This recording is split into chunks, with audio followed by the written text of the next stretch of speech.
Hello friends.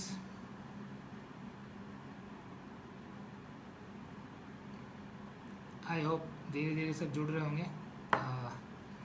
4 बजे का time है, लेकिन मुझे थोड़ा टाइम पे रहना अच्छा लगता है, तो बिफोर मैं आ गया हूँ।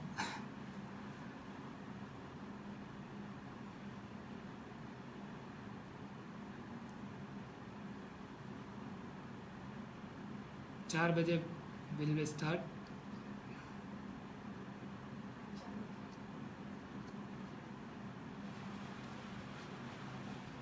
ओके, काफ़ी लोग जुड़ते जा रहे हैं। Okay, thank you photographer association Uttar Pradesh जो मुझे यहाँ पे इनवाइट किया और मुझे मेरा जो नॉलेज शेयर करने के लिए यहाँ पे बुलाया है। तो thank you so much photographer association Uttar Pradesh. और मैं उनका थैंक्स करना चाहूँगा कि उन्होंने मुझे यहाँ पे बुलाया और जो भी मेरा नॉलेज है शेयर करने के लिए यहाँ पे इनवाइट किया है।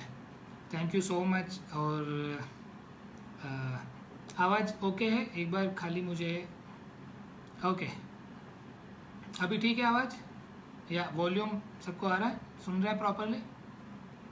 या thank you thank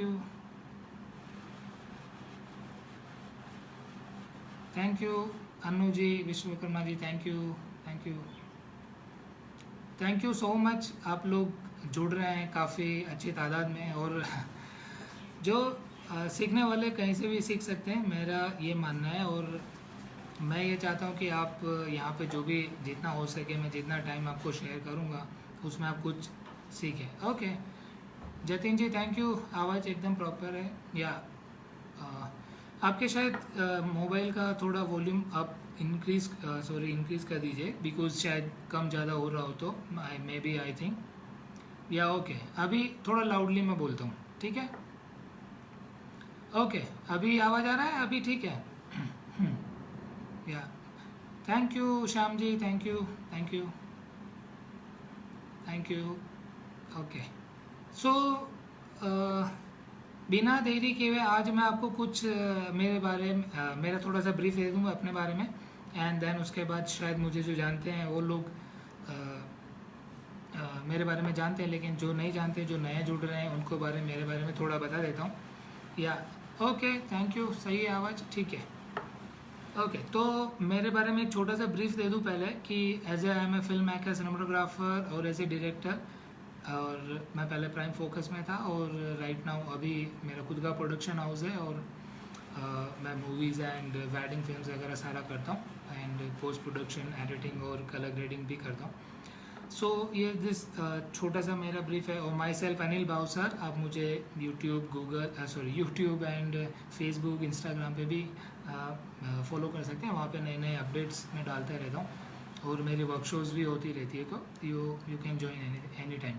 okay, so ये मेरा बेसिक इंट्रोडक्शन था, और अब मैं आपको बताऊँगा कुछ डिटेल्स, जैसे कि जो अध्यक्ष थे आपके फोटोग्राफर एसोसिएशन के, उन्होंने मुझसे शेयर किया कि फुल फ्रेम और क्रॉप, और जो फुल फ्रेम बॉडीज़ होती है, जो full frame lenses full frame bodies होती है, फिर जो एपीएससी होती है, क्रॉप होता है, और एक माइक्रो फोर थर्ड होता है। यानी कि आज हम लोग सेंसर की बात करें तो एक फुल फ्रेम आता है, एक एपीएससी सेंसर आता है, और एक माइक्रो फोर थर्ड आता है, ठीक है? तो तीनों सेंसर में क्या डिफरेंस है, और हम लोग क्वालिटी का जो वीडियो की बात करें, मैं फोटोग्राफी करता भी नहीं हूँ, और फोटोग्राफी के बारे में मैं आज कुछ शेयर भी नहीं करने वाला। तो फोटोग्राफी रिलेटेड हम लोग कुछ भी नहीं बात करेंगे, लेकिन वीडियो की जो बात करेंगे, जो सिनेमैटिक की बात करेंगे, अगर आप सिनेमाटोग्राफी सीखना चाहते हैं और सिनेमाटोग्राफर बनना चाहते हैं, तो पहले हमारे कैमरा जो है, हमें उस कैमरा का पूरा नॉलेज होना चाहिए। जो भी आपके पास कैमरा, चाहे जो भी एनी कैमरा, अब चाहे आपके पास फुल फ्रेम हो या क्रॉप सेंसर हो, जो एपीएससी हम लोग उसको बोलते हैं, या फिर माइक्रो फोर थर्ड हो, आपके पास जो भी हो, एनी कैमरा आपके पास हो, लेकिन आप उसमें पैटर्न वीडियो कैसे करोगे, वो सारी चीज़ें मैं आज आपको रिवील करने वाला हूँ, और वो सारी चीज़ें मैं आपको यहाँ पे आज बताने वाला हूँ। तो आप उन चीज़ों को कैसे फॉलो करेंगे? देखिए, टाइम बहुत कम है, मतलब जो भी मेरे पास 1-1.5 घंटा, जितना भी हम लोग आज यहाँ पे डिस्कशन करेंगे, लेकिन जितना हो सके मैं आपके साथ शेयर करूँगा, क्योंकि देखिए 1 या 2 घंटे में मेरे लिए चीज़ें समझाना काफ़ी डिफ़िकल्ट हो जाता है। हाँ, यहाँ पे लेकिन मैं आपका इतना ज़रूर हेल्प करूँगा कि आप जो कैमराज़ के बारे में अगर आप बात करते हैं कि कैमराज़ जो कैमराज़ की बात करते हैं कि मुझे कैमराज़ जो जैसे लेना है तो फुल फ्रेम लूँ या APS-C सेंसर लूँ या क्रॉप सेंसर या माइक्रो फोर थर्ड लूँ। ओके, आवाज़ मे बी आई थिंक आवाज़ सही है।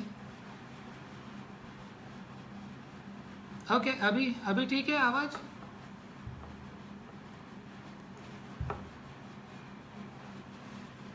ओके ठीक है, अभी भी आवाज़ कम है।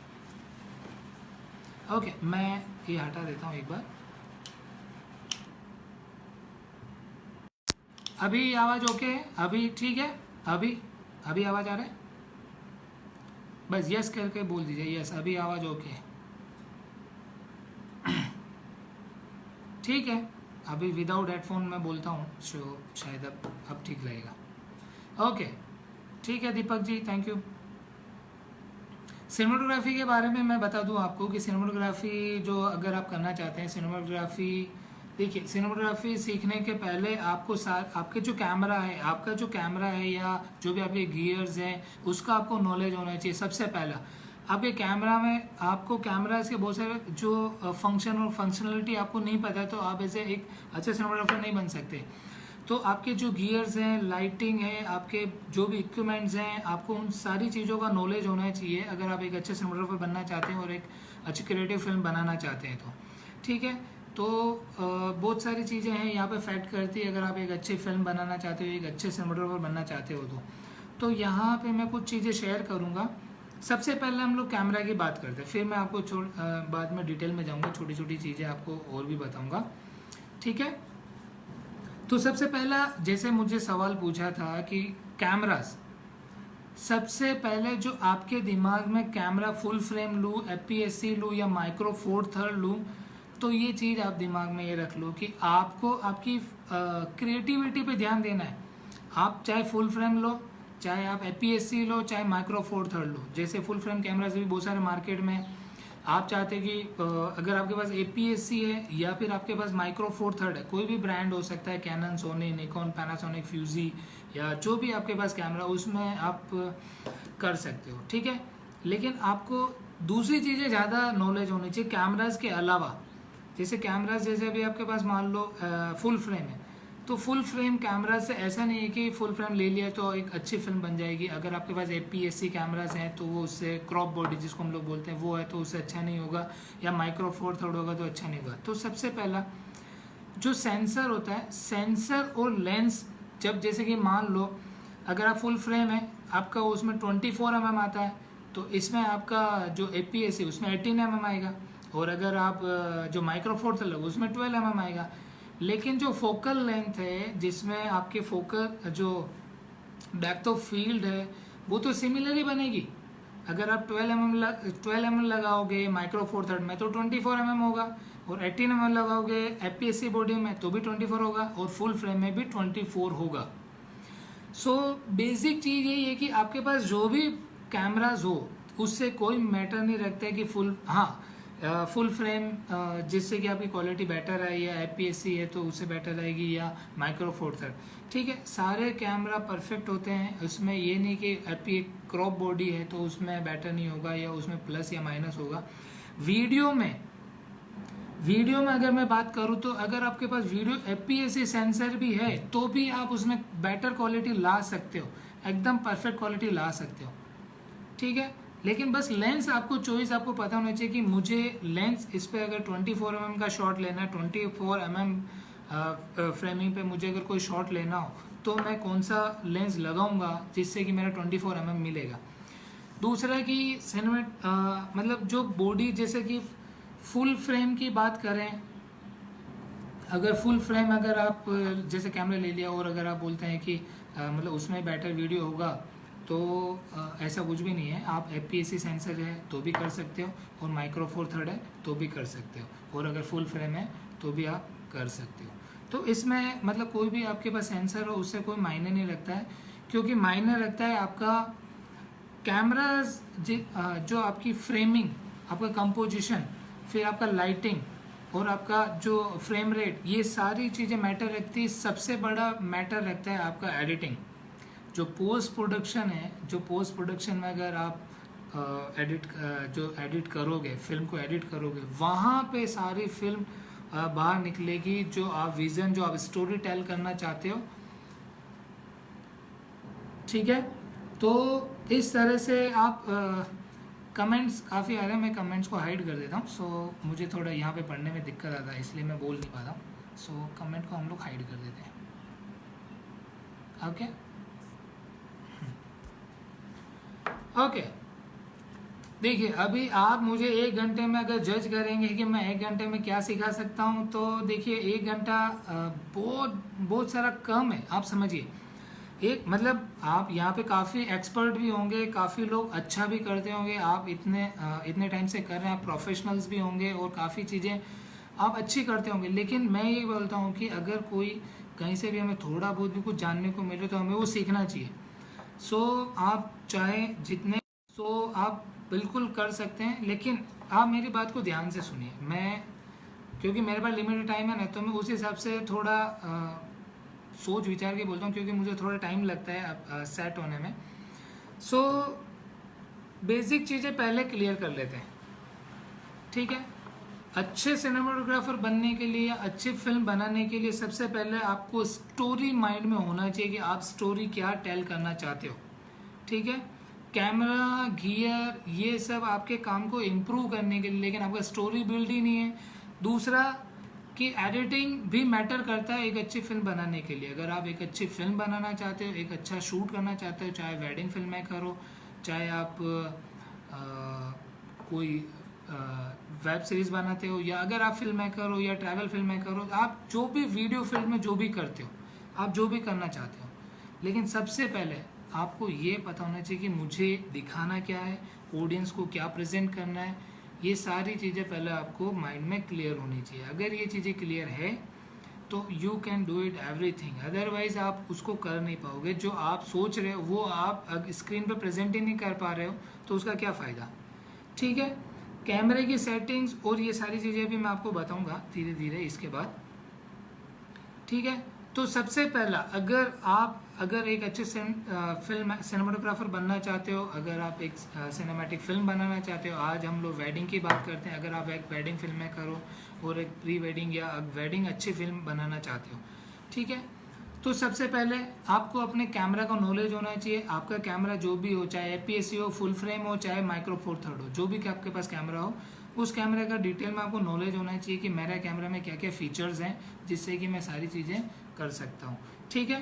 तो जैसे कि एपर्चर, ISO, वाइट बैलेंस, ये बेसिक चीज़ें, ये तो एटलीस्ट आपको आइडिया होना ही चाहिए। फिर रेजुलेशन, फिर मेगाबाइट पर सेकंड के हिसाब से जो आप शूट करते हो, जैसे 30 Mbps, 50 Mbps, 100 Mbps, आप जितने भी मेगाबाइट पर सेकंड पे शूट करते हो, ठीक है। देखो, मैं यहाँ पे आपको फिल्म नहीं दिखाऊंगा कि आपको एक स्क्रीन पे फिल्म दिखाऊं और कुछ अच्छी बातें करूं, लेकिन जो टेक्निकल बात है, जो हमारे काम पे असर करती है, जो हमारे काम को बेटर बनाती है, तो वो सारी चीज़ें मैं आपको यहाँ पे बताऊंगा, ठीक है। तो सबसे पहला, आपका जो भी कैमरा हो, उस कैमरा को पहले पूरा रीड करो। उस कैमरे में क्या क्या फीचर्स हैं वो रीड करो।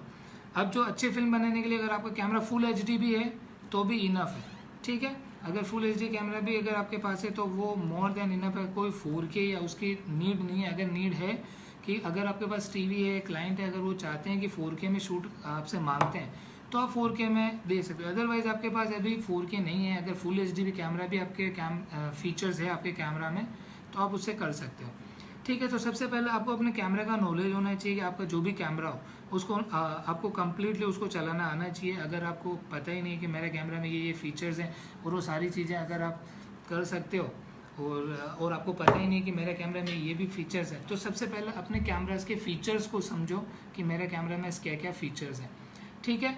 Second thing, lighting.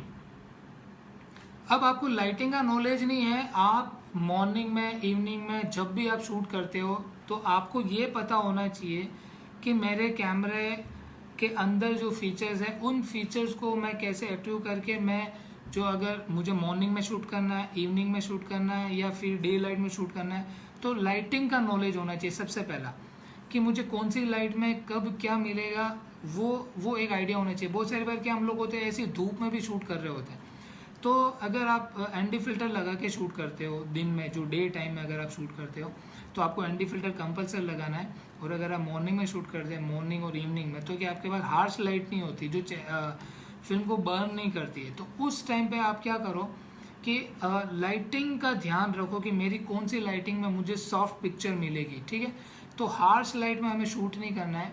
Most probably आप देखो कि सुबह मॉर्निंग में 6 से 9 बजे तक और शाम को 4 से 7 बजे तक अगर आप शूट करते हो, ठीक है। उसके बाद दूसरा लाइटिंग, वेडिंग में आप जाते हो तो वेडिंग में सिनेमैटिक लाइटिंग एक अलग, पूरा एक लाइटिंग अलग से ही होता है। आप ये सोचते हो कि मैं 2 हेलोजन लगा दूँ या सामने से एक स्क्रीन 2-3 लाइट्स लगा दूँ, जैसे हमारे फेरे हो रहे थे वहाँ पे हम लोग लगाते हैं, जैसे 2 पोर्टर लगा दी, 3 पोर्टर लगा दी, तो मतलब सारी तरफ से आपने लाइट लगा दी तो चेहरा एकदम वाइट हो जाएगा, मतलब वो प्लेन पिक्चर लगेगी, उसमें सिनेमैटिक फील नहीं आएगा। सिनेमैटिक फील कब आता है कि जब आप थर्ड जो लाइट है उसमें आप की पॉइंट्स बनाते हो या आप एक शेडो क्रिएट करते हो।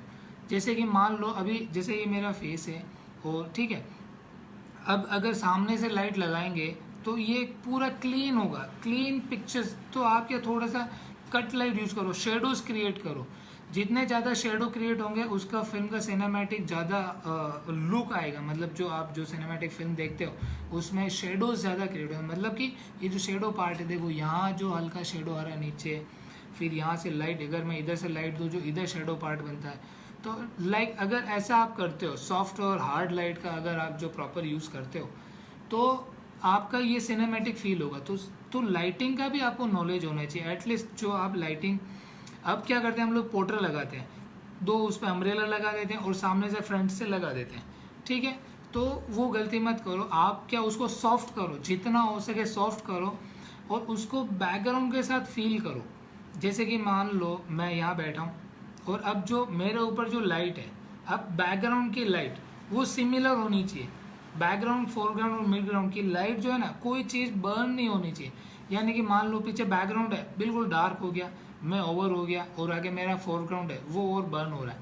तो आप ये ट्राई करो कि फोरग्राउंड, बैकग्राउंड और मिड ग्राउंड की लाइट सिमिलर हो, ठीक है। तो जब भी आप अगर वेडिंग शूट कर रहे हो और अगर पोर्ट्रा आप यूज़ कर रहे हो तो पोर्ट्रा में क्या अम्ब्रेला लगाओ। अम्ब्रेला लगाने के बाद आप ये देखो कि बैकग्राउंड और जो आपका मिड ग्राउंड और फोरग्राउंड ये तीनों सिमिलर है कि नहीं है। ये सिमिलर नहीं होते हैं। होता क्या है कि हम लोग लाइट लगा देते हैं जहाँ हमारा ऑब्जेक्ट है, यानी कि मिड ग्राउंड। तो मिड ग्राउंड में सारी लाइट्स एकदम इक्वल हो जाती है लेकिन बैकग्राउंड डार्क हो जाता है, ठीक है। फिर बहुत सारी बार गलती हम लोग करते हैं, बैकग्राउंड ज़्यादा होता है अंदर डार्क कर देते हैं।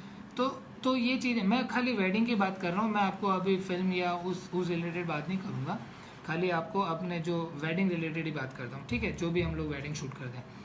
तो अब आप क्या करो कि अम्ब्रेला जब लगाओ तो उसको लाइट लगा के अम्ब्रेला लगा दो। अम्ब्रेला लगा के आप लाइट को थोड़ा डिस्टेंस में रखो, जैसे थोड़ा दूरी बना के रखो, जिससे दूर से क्या होगा कि लाइट सॉफ्ट मिलेगी न कि हार्ड मिलेगी। उससे क्या होगी, बैकग्राउंड, फोरग्राउंड और मिड ग्राउंड तीनों इक्वल लगेंगे। इक्वल लगने से क्या होगा कि पिक्चर्स प्रॉपर लगेगी, आपका जो वीडियो है प्रॉपर लगेगा। जैसे आप फोटोशॉप में करते हो, फोटोशॉप में आप क्या करते हो, फोटोशॉप में आप एक पिक्चर्स लेते हो तो आप क्या करते हो, अगर आगे का आपका जो ऑब्जेक्ट है, मीन्स आपका जो भी फोटो के अंदर जो ऑब्जेक्ट है या जो भी है XYZ, ऑब्जेक्ट ही बोलते हैं जिसको, लड़का लड़की कपल या जो भी, उसको हम लोग ऑब्जेक्ट बोलते हैं, ठीक है। तो जो भी आपका ऑब्जेक्ट हो, वो ऑब्जेक्ट अगर डार्क है तो आप क्या करते हो, आप उसको थोड़ा लेवल से बढ़ाते हो या जो भी ब्राइटनेस कॉन्ट्रास्ट आप खोलते हो। तो आप क्या करते हो, बैकग्राउंड के साथ मैच करते हो। आप ये कभी करते हो कि बैकग्राउंड जला दिया, बर्न हो गया और पिक्चर एकदम आपने आगे से सही कर दी, तो वो पिक्चर कभी अच्छी लगती है? वो पिक्चर कभी अच्छी नहीं लगती, क्योंकि पिक्चर में ओवर पार्ट होगा तो वो दिखने में अच्छा नहीं होगा। तो सबसे पहले आपको ये ध्यान रखना है कि आपका बैकग्राउंड, फोरग्राउंड, मिड ग्राउंड, ये तीनों चीज़ों का ध्यान रखना है। तो फोटोग्राफी में तो क्या करते हैं कि हम लोग फोटोशॉप में जाके उसको हम लोग कंट्रोल कर सकते हैं। उसमें मतलब आप रॉ में शूट करते हो या जेपैग भी, जो 10, 15, 20 MB की जेपैग भी होती है तो उसमें आप कवर कर सकते हो। लेकिन वीडियो में कवर कर सकते हैं, वीडियो में बिल्कुल कवर नहीं कर सकते। अगर पिक्चर एक बार जल गई, बर्न हो गई, तो उसको रिकवर करना हमारे लिए काफ़ी टफ हो जाता है, क्योंकि हम लोग ऑलरेडी DSLR में शूट करते हैं। अब DSLR में शूट करते हैं, मान लो अगर आप सोनी यूज़र हो, चाहे कैनन यूज़र हो, चाहे जो भी यूज़र हो, जो भी आप कैमरा यूज़ करते हो, तो उसमें वो शूट करता है आपका कैमरा ज़्यादा से ज़्यादा 30, 40, 50, 60, 70, 80, 90, 100 MB या 100 MB या 80 MB या 60 MB, ठीक है। कोई कैमरा, जैसे अगर फ्यूजी का बात करें, फ्यूजी 400 Mbps पे शूट करता है, पैनासोनिक की बात करें तो 400 Mbps पे शूट करता है। तो जितने ज़्यादा Mbps पे शूट करता है तो रिकवरी रेट ज़्यादा बढ़ जाता है। रिकवरी मीन्स जितना भी आपका पिक्चर जल रहा है, बर्न है, कलर ग्रेडिंग में, ये सब चीज़ें आप रिकवर कर सकते हो। लेकिन आप जैसे सोनी में शूट करते हो या लोअर Mbps में शूट करते हो, सोनी में जैसे अगर आप हायर Mbps में शूट करते हो तो इट्स ओके। लेकिन हम लोग क्या करते हैं, 30, 40, 50, 60 MB में शूट करते हैं कार्ड बचाने के चक्कर में। तो जब कार्ड आप क्या सोचते हैं 64 GB का कार्ड लूँ, उसमें 2-3 घंटा शूट कर लूँ, तो उस टाइम पे क्या आपका जो वीडियो कैप्चर हो रहा है वो 30 Mbps से शूट होता है, ठीक है। तो 30 Mbps में शूट होने की वजह से क्या होगा कि रिकवरी नहीं होगा। अब मान लो एग्जाम्पल के तौर पे हम लोग लेते हैं, देखो ये चीज़ें सीखने के लिए आपको टेक्निकली बहुत ज़्यादा जाना पड़ेगा और थोड़ा प्रैक्टिस करना पड़ेगा, ठीक है। आप जितनी ज़्यादा प्रैक्टिस करोगे, जितना ज़्यादा आप इसके अंदर इन्वॉल्व होगे, आप उतना ज़्यादा सीखते जाओगे, ठीक है। तो यहाँ पे मैं कुछ चीज़ें और आपको क्लियर कर दूँ। अब हम लोग एग्जाम्पल के तौर पे बात करते हैं, जैसे आप रॉ पिक्चर खींचते हो, आप रॉ फोटो खींचते हो, जैसे कि रॉ फोटो की साइज़ क्या होती है, रॉ फोटो की साइज़ होती है 30, 40, 50 MB, ठीक है। और जेपेग की होती है 10, 12, 15 MB, ठीक है। तो जेपेग में आपकी रिकवरी कम होती है, मतलब जितना भी आप शूट कर रहे हो उसकी रिकवरी कम हो जाती है। लेकिन अगर आप उतना ही रॉ में शूट कर रहे हो, यानी 40-50 MB का एक पिक्चर आ रहा है, तो आप उसमें पिक्चर में कुछ भी कर सकते हो। बिल्कुल डार्क है, ओवर कर लिया, ओवर है, अंडर कर लिया, कलर सारे सब कुछ बैलेंस में कर सकते हो। फोटोशॉप में रॉ फिल्टर में जाके आप सारी चीज़ें उसमें आप रिकवर कर सकते हो। उसी तरह से अगर वीडियो की बात करें, ठीक है, तो अब वीडियो की काउंट करते हैं। जैसे इसमें 50 MB की एक पिक्चर्स है, 50 MB एक पिक्चर्स में लग रहा है। अब वीडियो जब शूट करते हैं तो कितने फ्रेम्स होते हैं, 25 फ्रेम भी होती, 50 भी होती, 50 जिसमें शूट करते हैं। अब मान लो मैं 25 FPS में शूट कर रहा हूँ, मतलब मान लो 25 मेरी फ्रेम रेट है मेरी वीडियो की, तो 25 MB में कितने पिक्चर्स आएंगे, 25 FPS में 25 पिक्चर्स आएंगे। तो अगर हम लोग 1 सेकेंड 50 MB में शूट कर रहे हैं तो एक पिक्चर कितनी हुई, 2 MB की। समझ गया मेरी बात। 25 FPS 50 MB में, यानी कि एक जो वीडियो में एक पिक्चर्स होती है, 1 FPS वो 2 MB का हुआ, तो डबल करेंगे तो 50 हो गया, मतलब वही 25 का डबल हो गया 50, तो 2 Mbps की एक पिक्चर। अब उसको हम लोग कलर ग्रेड करते हैं फोटोशॉप में 2 MB की, तो क्या उसमें रिकवरी होगी, नहीं होगी, क्योंकि फ्रेम रेट मतलब साइज ही कम है। जैसे कि रॉ में 50 MB होती है और इसमें आपके 2 MB, तो क्या रिकवर होगा, नहीं। तो उसी तरह से वीडियो में भी यही होता है कि जितना हायर Mbps में आप शूट करोगे, कलर ग्रेडिंग प्रॉपर होगा, कलर्स ज़्यादा आएंगे। और रेंडर जब करोगे तो रेंडर करते टाइम पे क्या आपकी पिक्चर क्वालिटी लॉस होती है, ये आपको पता नहीं है। जब रेंडर करते हैं आप किसी के लिए, जैसे मान लो 50 Mbps का, 35 Mbps का, तो आपका कितने जनरेशन लॉस होता है। तो क्या होता है कि आपके जो कैमरा में दिख रहा है वो रेंडर में दिखता नहीं है। रेंडर निकालते हो तब वहाँ पे उसका जो क्वालिटी है वो सारी चीज़ें बिगड़ जाती है। तो यही चीज़ें हैं कि आप जितना हायर Mbps में शूट करोगे उतना ही क्वालिटी बेटर आएगा। तो जो भी आपके पास कैमरा है उसमें ज़्यादा से ज़्यादा ये देखो कि हायर Mbps में शूट कर सको, ठीक है, और पोस्ट में भी उसको कलर ग्रेड और DI कर सको, ठीक है। तो ये ज़रूरी है, अगर आप अच्छी क्वालिटी एडिटिंग और कलर ग्रेड करना चाहते हो तो हायर Mbps में शूट करो, ठीक है। तो मैं वही कि अगर आप सिनेमैटिक शूट करना चाहते हो, सिनेमैटिक शूट करने के लिए सबसे पहले आपको कैमरे का नॉलेज होना चाहिए, जो भी आपका कैमरा है, यानी कि कैमरा। अब यहाँ बहुत सारी चीज़ें कैमरास के अंदर, जैसे shutter, aperture, white balance, FPS, और ये 4-5 चीज़ें मिक्स होके आपका एक आउटपुट निकालती है, ठीक है। इनके भी सबके रूल्स हैं छोटे छोटे, तो वो भी मैं आपको एक बेसिक चीज़ें पहले क्लियर कर देता हूँ कैमरास के, फिर लाइटिंग का जो बता ही रहा हूँ मैं आपको साथ में। अब देखो, जब भी आप शूट करो, इंडिया का स्टैंडर्ड पाल है, पाल के अंदर आप 25 FPS, 50 FPS, 100 FPS आता है। 25 FPS में भी शूट कर सकते हो और 50 Mbps में भी शूट कर सकते हो। होती है जब आप वीडियो जब आप कैमरा में शूट करते हो तो हल्का हल्का सा जर्क आता है 25 FPS में, ठीक है। तो मैं ये चाहता हूँ कि आप उसको 50 FPS में शूट करो। 50 FPS में शूट करने से क्या होगा कि मान लो कभी आपको उसको स्लो करना हो या कभी उसको फास्ट करना हो तो आप उसमें कर सको। 25 FPS में स्लो मोशन की लिमिट कम हो जाती है, ठीक है। तो 25 या 50 FPS में कर सकते हो, ठीक है। दूसरा शटर स्पीड। अब शटर स्पीड की बात करें तो जितनी भी फ्रेम रेट्स होती है आपकी, जैसे 25 FPS है या 50 FPS है या 100 FPS, जितनी भी फ्रेम रेट होती है उसका डबल शटर स्पीड आपको रखना है, ये रूल है।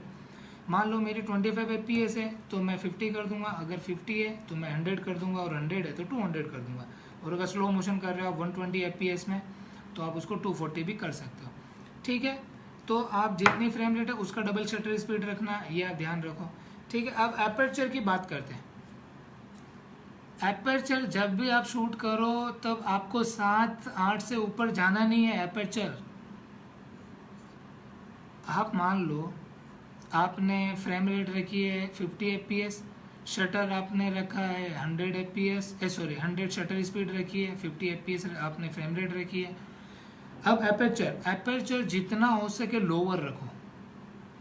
लोअर मीन्स आप 7, 6, 5, 4, 3, 2 उस तरह से, यानी कि 1.8 या 1.4 या 2.8 जितना हो सके लोअर एपर्चर में जाओ।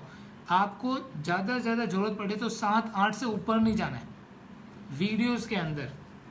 क्या होगा, अब इसका मैं रीज़न बताता हूँ। क्या होगा कि आपका जो वीडियो ना काफ़ी क्रिस्पी होगा। क्रिस्पी मीन्स कि ओवर शार्प, मतलब आपका जो ओवर शार्प हो जाएगा पिक्चर। जैसे कि अभी जैसे कैमरा में हम मोबाइल में शूट करते हैं अगर डे टाइम में तो कैसा होता है, शार्प पिक्चर आती है, पिक्चर बिल्कुल एकदम डिटेल मतलब ज़्यादा हो जाता है, उसमें एकदम क्रिस्पी हो जाती है।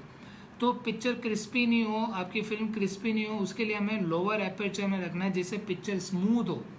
आप देखते होंगे कैमकोडर में जो शूट करते हैं और DSLR में शूट करते हैं कोई फ़र्क नहीं रहता, क्योंकि वो एपर्चर हायर ले जाते हैं। हायर मतलब कि आप समझ लो कि 9, 10, 11, 12, 13 तक ले जाते हैं, तो वो क्या क्रिस्पी हो जाता है। और शटर स्पीड भी ले जाते हैं 300, 400, 500 तक, ठीक है। तो ये आपको चीज़ें मेंटेन रखनी है। फ्रेम रेट आपकी है जैसे मान लो 25 तो डबल शटर स्पीड कर दो, जितनी भी है जितनी फ्रेम रेट आपने रखी उसका डबल शटर स्पीड होना चाहिए, ठीक है। एपर्चर भी जितना लोअर हो सके लोअर में जाओ, ठीक है। तो यहाँ पे क्या हो गया, लोअर एपर्चर फिर शटर और ये तीनों चीज़ें। अब देखो मान लो कभी कभी क्या आप धूप में शूट करते हो, जैसे बहुत सारी धूप हो गई, लाइट मतलब ज़्यादा है, तो आप वहाँ पे क्या करते हो कि शटर 50 आपकी फ्रेम रेट है, आप शटर 100 कर देते हो, ठीक है। अब वहाँ पे आप क्या कर, लाइट एपर्चर भी मान लो 2.8 रखना है, तो अब उस जगह पे आपका पिक्चर आता नहीं है, पिक्चर ओवर होती है। अब वहाँ पे क्या करना है, आपको एक ND फिल्टर यूज़ करना है, ठीक है। ND फिल्टर बहुत सारे सस्ते आते हैं, आप ले सकते हो। वेरिएबल उसमें लाना आपको ND filter variable ND filter क्या होगा कि आपका जो उसको वेरी करेगा, आपका जो एक ही ND फिल्टर में आपके 3, 6, 9, 12, 15 और 18 dB तक वो अप एंड डाउन कर सकता है, डार्क और अंडर कर सकता है, ठीक है। तो एक ND फिल्टर ज़रूर ले लेना, बिल्कुल सस्ते बजट में मिल जाता है, आप वो एक बार ले लेना। तो आपका जो दिन में भी अगर आपको धूप में शूट करना हो तो आप शटर स्पीड मेंटेन रख सकते हो, आप फ्रेम रेट मेंटेन रख सकते हो, एपर्चर मेंटेन रख सकते हो, सारी चीज़ें आप मेंटेन करके उसको शूट कर सकते हो, ठीक है। जिससे पिक्चर क्रिस्पी भी नहीं होगी, शार्प भी नहीं होगी, सॉफ्ट पिक्चर आपको मिलेगी, जो सिनेमैटिक फील आपको चाहिए वो, ठीक है। तो शटर, एपर्चर और इन सब चीज़ों का ध्यान रखना। ISO, अब ISO की बात करते हैं, ठीक है। ISO की बात करते हैं तो ISO जितना हो सके 200 से नीचे नहीं जाना है, ठीक है। मगर लाइट सोर्स आपके पास अच्छा है, अगर लाइट नहीं है तो 3200 से ऊपर नहीं जाना है, 3200 से ऊपर नहीं जाना है। और अगर आप अच्छा वीडियो शूट करना चाहते हो तो आपको 400, 600, 800 उस सिमिलर वे में जाना है, ठीक है। 500, 700 इस तरह से नहीं। तो आप क्या करो 200, फिर आप उसके बाद 200 से लोअर जाने ही नहीं, आप बहुत सारे 100 भी करते हैं। मैं तो कह रहा हूँ 400 से भी नीचे नहीं जाना चाहिए, लेकिन बहुत सारे बार लाइट्स का आपको प्रॉब्लम होता है, लाइट्स अगर ज़्यादा मिल रही हो तो वहाँ पे बहुत सारी दिक्कत आ जाती है। तो यहाँ पे आप क्या करो कि जितना हो सके लोअर जाओ ही मत, 400 रखो और 800 अगर अच्छा आपको फिल्म शूट करना है, ठीक है। अगर आप चाहते हो कि बेटर फिल्म शूट करनी है, बेटर वीडियो शूट करना है, तो 400 200 तो नीचे जाना ही नहीं है वैसे, पर जाना पड़े मजबूरी है तो 200 रखो। अदरवाइज आप 400 600 800 ये सबसे बेस्ट है, बेस्ट वैल्यू ऑफ ISO, ठीक है। मान लो हमें ज़्यादा जाना पड़ा, लाइट कम है, हमें ज़्यादा जाना पड़ रहा है, ठीक है, तो फिर 1200 1400 600, ठीक है। मान लो इससे भी ऊपर जाना पड़ा अब, तो आप उससे 2400, अगर मैक्स टू मैक्स अगर आपको जाना है तो 3200 से ऊपर जाना ही नहीं है कभी भी, क्योंकि हम लोग अंधेरे में शूट करते नहीं है, लाइट्स तो हम लोग कैरी करते ही हैं। तो 3200 से ऊपर कभी ISO लेके जाना नहीं है, भले आपके कैमरा वो फीचर्स हो कि आप 5600 12800 तक आप जा सकते हो, जैसे सोनी के अंदर फीचर्स हैं। लेकिन मैं रेकमेंड नहीं करूँगा कि आप 400 या सॉरी इससे ऊपर जाओ 3200 से। तो 400 600 800 सबसे बेस्ट ISO है शूट करने के लिए। और मान लो इससे भी अगर हमें ऊपर जाना पड़े तो 3200 से ऊपर बिल्कुल नहीं जाना है, आप 3200 तक इसका ध्यान रखो, ठीक है। तो ये ISO एपर्चर शटर और फ्रेम रेट, ये चारों चीज़ें बेसिक चीज़ें आपको समझ में आ गई, क्योंकि इसको हम लोग रूल भी ब्रेक कर सकते हैं, हम लोग चाहे तो इसको चेंज भी कर सकते हैं इसको, लेकिन ये बेसिक रूल है। ये जो वीडियो जो भी करते हैं, जो सिनेमैटिक शूट करते हैं, उनको ये पता है कि ये बेसिक रूल है। तो आप इस रूल्स के अकॉर्डिंग चलोगे तो आप इजीली इसको और बेटर इम्प्रूवमेंट कर सकते हो, ठीक है। तो देखिए अभी यहाँ पे बहुत सारी चीज़ें मैं जितना हो सके फास्ट फॉरवर्ड में ले रहा हूँ कि आपको समझ में आ सके, ठीक है। और आपके कोई भी क्वेश्चन हो तो मुझे इसमें टाइप कर सकते हो कमेंट बॉक्स में, तो मैं देख लूँगा और ओके या ठीक है। अब देखिए फेसबुक पे लाइव करना क्या थोड़ा इंटरेक्शन नहीं होता है, अगर जैसे सामने कोई जूम वगैरह हो तो इंटरेक्शन भी हम लोग कर सकते हैं, कोई भी क्वेश्चन आंसर हो तो हम लोग कर सकते हैं, ठीक है। आप यहाँ पे टाइप कर दीजिए जो भी आपके क्वेश्चंस हैं, तो मैं एक बार रीड कर लूँगा इसमें, ठीक है। Otherwise okay, no problem. Okay, तो अब सेकंड मैटर आ जाता है हमारा। सेकंड अगर हमें और लाइटिंग, अब अगर आप चाहते हो कि वीडियो और बेटर, सॉरी यहाँ कुछ इंटरप्शन आया था, सो ओके कभी कभी प्रॉब्लम आ जाता है, ओके ठीक है। तो अब यहाँ पे हम लोग बात करेंगे लाइटिंग की। लाइटिंग अगर आप चाहते हैं कि लाइटिंग बेटर लाइट बनाए तो आपको 3 पॉइंट लाइट भी आप सीख सकते हो। 3 पॉइंट लाइट यानी कि आपकी एक बैक लाइट, फ्रंट लाइट और एक सॉफ्ट लाइट, तो 3 लाइट्स आप उसमें क्रिएट कर सकते हो। लेकिन वेडिंग या प्री वेडिंग में हमारे पास इतना सब साधन नहीं होते हैं, तो हम लोग दिक्कत आ जाती है। एक क्वेश्चन है 4K 90 से कर सकते हैं क्या? देखिए ISO 3200 से इसलिए ज़्यादा नहीं होना चाहिए क्योंकि उसके बाद आपके ग्रेन आना चालू हो जाएंगे, नॉइज़ जो आते हैं ना वो चालू हो जाएंगे। वो मान लो आपको दिखेंगे नहीं, लेकिन जब आप आपके कैमरा में नहीं दिखेंगे, लेकिन जब आप आपके जो बड़े टीवी 42 इंच या उसमें जब आप देखोगे तो आपको उसमें नॉइज़ दिखेंगे। और नॉइज़ दिखने से क्या होगा कि आपके कलर फटेंगे, और कलर फटने से क्या होगा, जो आपका कलर जो प्रॉपर कलर ग्रेड करना है वो कलर ग्रेडिंग नहीं होगा। इसलिए मैं ये चाहता हूँ कि 3200 मोर देन इनफ है कि आप 3200 से ऊपर जाओ, ठीक है। तो 3200 से ऊपर जाने में आपको नॉइज़ और ग्रेन आना चालू हो जाएंगे।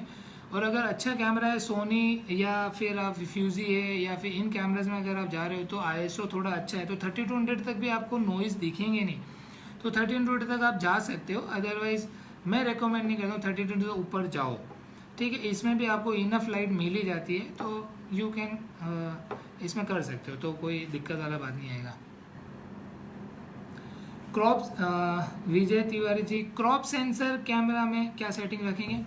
देखिए क्रॉप सेंसर में सेटिंग, ये सारी सेटिंग सेम ही रहेगी। आपको आपके पास चाहे क्रॉप हो, चाहे माइक्रो फोर थर्ड हो, चाहे फुल फ्रेम हो, जो भी कैमरा हो, लेकिन सेटिंग तो बेसिक हो ही रहेगी वीडियोस के अंदर कि आपका frame rate, aperture, shutter, ISO और वो की वही सारी सेटिंग जो मैंने ऑलरेडी बताई है वही आपको उसमें रखनी है। तो मतलब वो आप चाहे जो भी कैमरा आप यूज़ करते हो, चाहे जैसा भी आपके पास कैमरा हो, तो बेसिक सेटिंग तो यही रहेगी। देखिए बहुत सारी चीज़ें इसमें हैं, मैं मतलब एक्सप्लेन करना चाहता हूँ कि बहुत सारी छोटी छोटी चीज़ें इन सबको मिला के एक वीडियो बनता है। फोटोज़ डिफरेंट थिंग है, फोटो करना और वीडियो करना बिल्कुल दोनों डिफरेंट प्लेटफॉर्म्स हैं। जैसे कि मान लो फोटो में क्लिक किया, आपने लाइटिंग सेट की एक बार और आप फोटोशॉप में चाहे जो कर सकते हो, लेकिन वीडियो में क्या बहुत सारी चीज़ों का ध्यान रखना पड़ता है।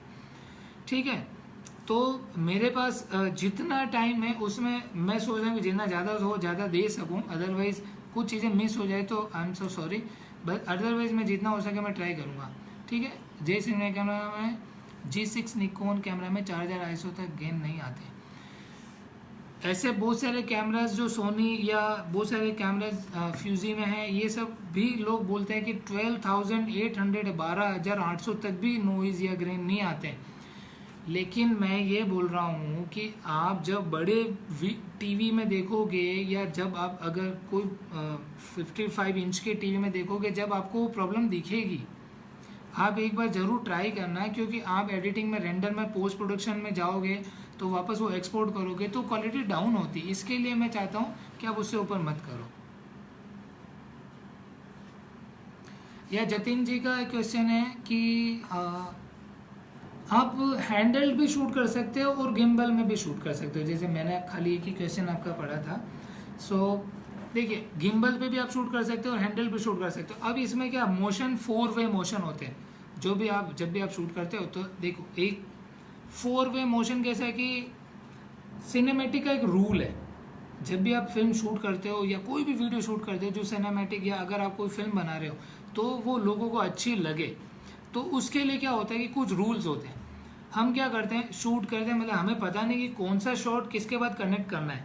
हम क्या करते हैं, खाली शूट करते रहते हैं। गिम्बल लाओ या हैंडल ले लो, ट्राइपॉड ले लो या स्लाइडर ले लो या मोनोपोड में ले लो, कहीं से भी आप शूट करते हो।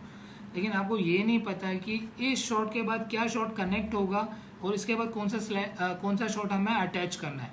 ठीक है, तो जब ये आप बहुत सारा शूट कर लोगे थोड़ा कंटिन्यू, तो एक आइडियल बेस में आपको समझ में आने लग जाएगा कि क्या क्या हमें यूज़ करना है। लेकिन मान लो, अब मैं आपको बता दूं कि जब भी हम शूट करते हैं तो वाइड फ्रेम है, वाइड आप चाहे गिम्बल में ले रहे हो, मोनोपोड में ले रहे हो, स्लाइडर में ले रहे हो, तो वाइड के तुरंत बाद आपको एक मिड क्लोजअप अटैच करना है।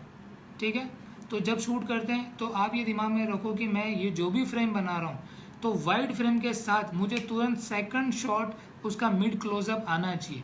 तो वो जब कनेक्ट करोगे तो वो ऑटोमेटिक आपका एब्रप्ट कट नहीं होगा, आपको एकदम स्मूथ लगेगा।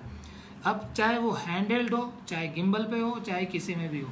ठीक है, लेकिन 4 वे मोशन में हैंडल भी यूज़ करता हूँ, मैं गिम्बल में भी यूज़ करता हूँ, उसके बाद मैं अदर थिंग से भी यूज़ करता हूँ। तो ठीक है, दूसरा, मूवमेंट के साथ मूवमेंट अटैच होनी चाहिए। जब भी आप एडिट करते हो, फिल्म एडिट, आधी फिल्म आप शूट कर लेते हो तो फिल्म आधी ही बनती है शूट में, लेकिन आधी फिल्म बनती है आपकी एडिट में। तो आप क्या करो कि जब शूट करते हो तब आप दिमाग में रखो कि मुझे ये शॉट तो ले ही लिया, इसके साथ ये शॉट भी लेना है, तो एडिटर को इस शॉट के साथ कनेक्ट करने में ईजी हो, आसानी हो। दूसरा है कि आप जब भी जो टेक्निक मैं बता रहा हूँ उस टेक्निक से शूट करोगे तो आपके जो सीन्स वीडियो हैं वो कट प्लेस होंगे, पता नहीं चलेगा। मतलब जो कट कनेक्ट होंगे ना तो वो आपको पता नहीं चलेगा, एकदम स्मूथ फिल्म चलेगी। तो उसके लिए क्या करना होता है, जब भी आप एक वाइड शॉट लो तो वाइड के साथ एक आपका तुरंत मिड क्लोजअप आना चाहिए और उसके बाद क्लोजअप आना चाहिए।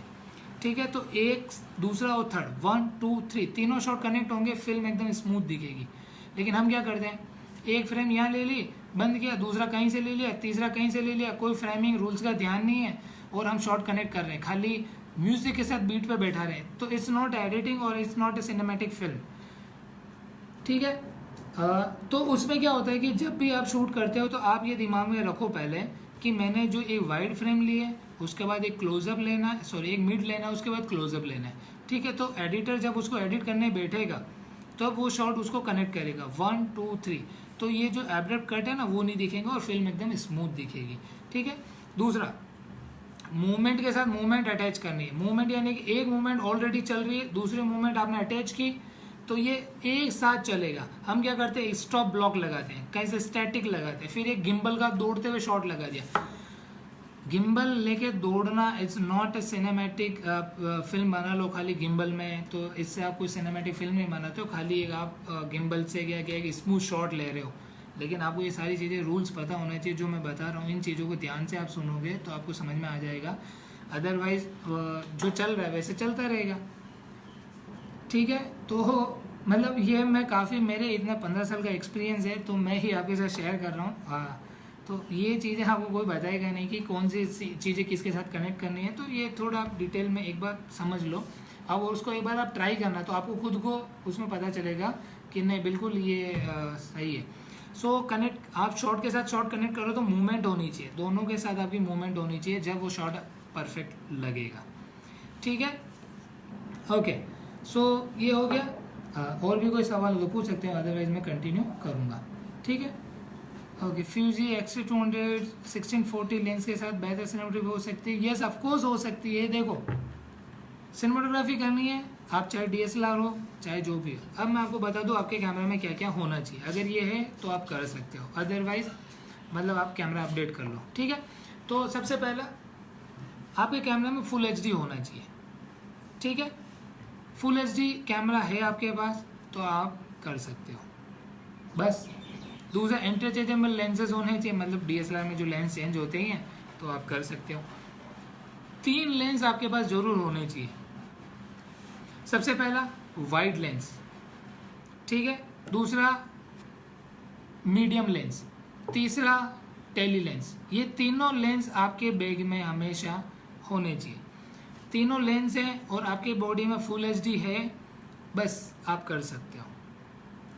अब कैसे, तो मैंने आपको अभी तुरंत थोड़ी देर पहले बताया था कि वाइड, मीडियम और क्लोजअप, इन तीनों के शॉट के साथ आप अटैच करते हो तो आपकी फिल्म और स्मूथ बनती है। और दूसरा, मैं 2 ही लेंस यूज़ करता हूँ, मतलब ज़्यादातर, ऐसे तो सारी किट है मेरे पास, लेकिन मैं ज़्यादातर 2 ही लेंस यूज़ करता हूँ, एक वाइड और एक टेली।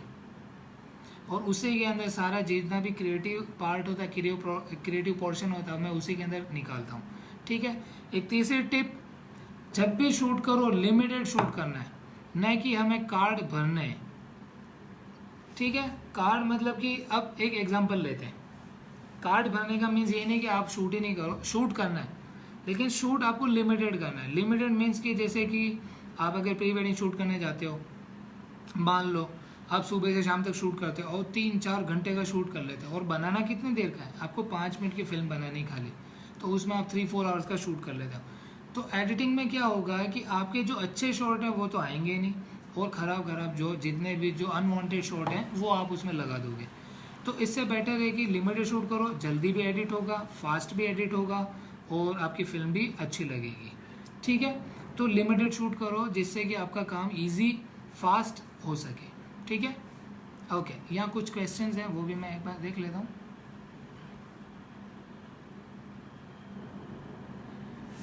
ओके, पवन जी का है, सर सिनेमेटिक करते समय सबसे टेक्निकल रूप से सही फ्रेम रेट क्या होता है? देखो, अगर आप मोशन पिक्चर शूट कर रहे हो, यानी कि अगर आप थिएटर रिलीजिंग है या आप वेब सीरीज बना रहे हो या कोई भी, तो सबसे पहले जो सिनेमेटिक की फ्रेम रेट है, जो हमें प्रोग्रेसिव स्कैन लाइन देती है, वो 24 FPS, 24 FPS, यानी कि 24 FPS में जब आप शूट करते हो तो ये रियल, आपकी जो रियल मोशन उसमें दिखता है।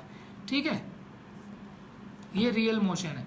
और मान लो अब हम लोग वेडिंग शूट करते हैं, तो वेडिंग में 24 भी कर सकते हो, 25 भी कर सकते हो और 50 भी कर सकते हो। लेकिन 24 में क्या होगा कि जब आप फ्रेम रेट आप जो शूट करोगे जो 24 में, तो एडिटिंग टाइम लाइन पे भी आपको 24 लेनी है।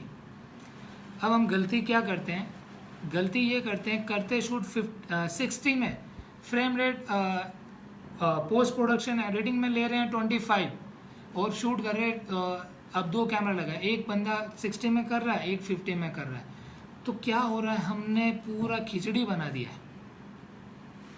तो यही चीज़ें हैं कि आज हम लोग क्या कहीं से भी कुछ आधा अधूरा ज्ञान लेते हैं और कुछ भी करके बैठ जाते हैं। ठीक है, और फिर रिजल्ट नहीं मिलता है। आपके पास 10 लाख की किट है, आपके पास अच्छा कैमरा है, आपने सब कैमरा ला दिए सब कुछ, लेकिन आपको नॉलेज नहीं है तो आप कुछ नहीं कर सकते। और अगर आपको नॉलेज है और आपके पास खाली एक, आपके पास जो 2 लेंस और एक बॉडी भी है, तो आप सब कुछ कर सकते हो। तो मेरा ये कहना है, सबसे फ्रेम रेट के बारे में बताऊंगा, लेकिन ये बात निकल गई इसलिए अपने दिमाग पे इन्वेस्ट करो, आप अपने ब्रेन पे इन्वेस्ट करो। कैमरा, लेंस, गियर, ये तो आपके पास अगर थोड़े कम भी हैं, थोड़े हायर भी हैं, तो आप उससे कर सकते हो। लेकिन अगर आपके पास वो नॉलेज ही नहीं है, जो चीज़ आपको निकालनी है, तो फिर आप कैसे करोगे? तो यही मेरी रिक्वेस्ट आपसे कि आप पहले आप अपने दिमाग पे इन्वेस्ट करो, आप उसके अपने दिमाग को, ब्रेन को गेन करो, मतलब उसमें आप ज़्यादा से ज़्यादा चीज़ें सीखो। कहीं से भी कैमरे का नॉलेज लो, अगर आप सिनेमाटोग्राफर बने तो सिनेमेटिक का नॉलेज लो, कहीं भी जाके वर्कशॉप्स अटेंड करो। आप यूट्यूब पे सीखते हो, यूट्यूब पे या यहाँ से क्या आधा अधूरा ज्ञान होता है, आप यहाँ से आधा आधा आधा क्या हम लोग सब मिक्स करते हैं। लेकिन कोई भी प्रॉपर मेंटोर हो, कहीं से भी अच्छा पूरा प्रॉपर इसका नॉलेज लो, एंड उसके बाद आप देखो आपके पास जो भी कैमरा है, चाहे फ्यूजी का XS10 हो, X-T3 हो, X-T4 हो, सोनी का A7S3 हो, या कैनन का जो भी हो, आपके पास जो भी कैमरा हो, सस्ता हो तो भी कर सकते हो, फुल फ्रेम नहीं हो तो भी कर सकते हो, सब कुछ कर सकते हो।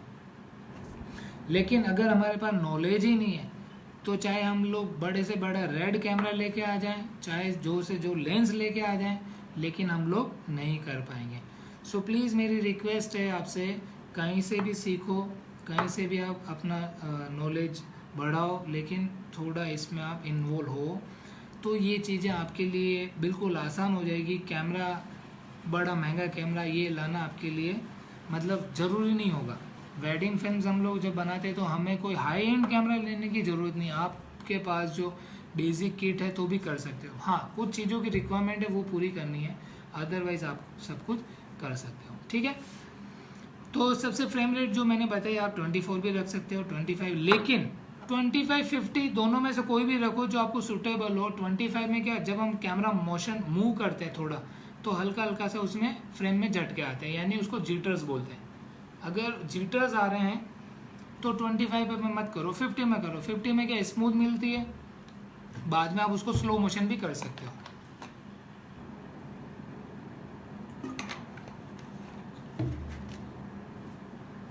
तो 50 FPS में आप क्या शूट करोगे, तो आप उसको बाद में स्लो मोशन भी कर सकते हो। फ्रेम रेट को आप थोड़ा स्ट्रेच कर सकते हो या स्लो मोशन कर सकते हो, तो आपको दोनों चीज़ें मिल जाए। इसलिए रेकमेंड करता हूँ कि वेडिंग अगर आप कर रहे हो तो 50 करो, 25 करो, इट्स ओके।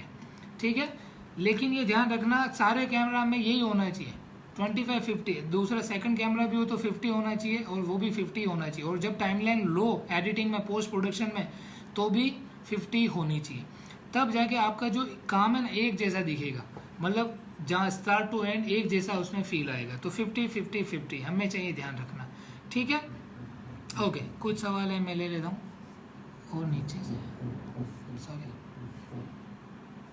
ओके।